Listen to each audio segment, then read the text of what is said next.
हैं। यदि कन्या की शादी में विलंब हो रहा हो तो माता पार्वती जी की पूजा करना चाहिए।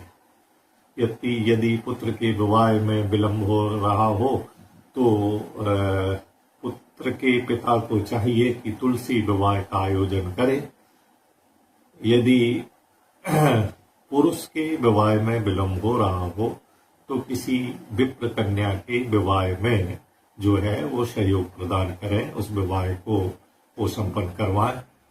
यदि कन्या विवाह हेतु विलंब हो रहा हो और उसकी कुंडली में वैधव्य विवाह योग हो तो फिर कुंभ विवाह का आयोजन उसके पिता को करना चाहिए।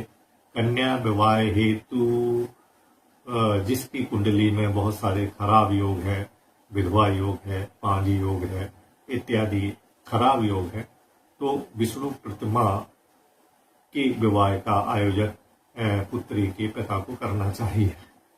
अर्क विवाह योग जो है ये उसके लिए करना चाहिए जिन लड़कों के विवाह में अत्यधिक विलंब हो रहा हो और विवाह में बहुत सारी बाधाएं आ रही हो, तो पुत्र के पिता को चाहिए कि कर्क विवाह का आयोजन वो करें। तो इसी तरह कन्या विवाह के लिए जो है पीपल विवाह का आयोजन पुत्री के पिता को करना चाहिए।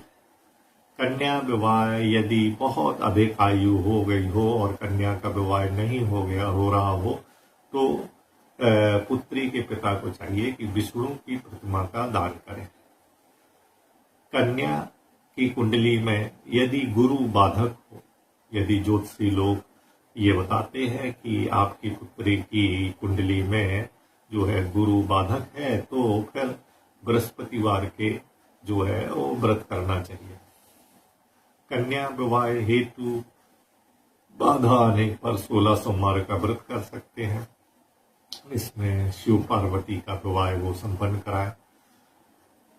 इसके बाद जो है यदि चाहे पुत्र हो चाहे पुत्री हो, यदि विवाह योग्य उम्र हो जाने पर यदि उनका विवाह नहीं हो रहा हो तो मंगल चंडिका स्तोत्र के 8 पाठ किसी योग विद्वान पंडित से करवा लेना चाहिए, तो ये बातें दूर हो जाती हैं।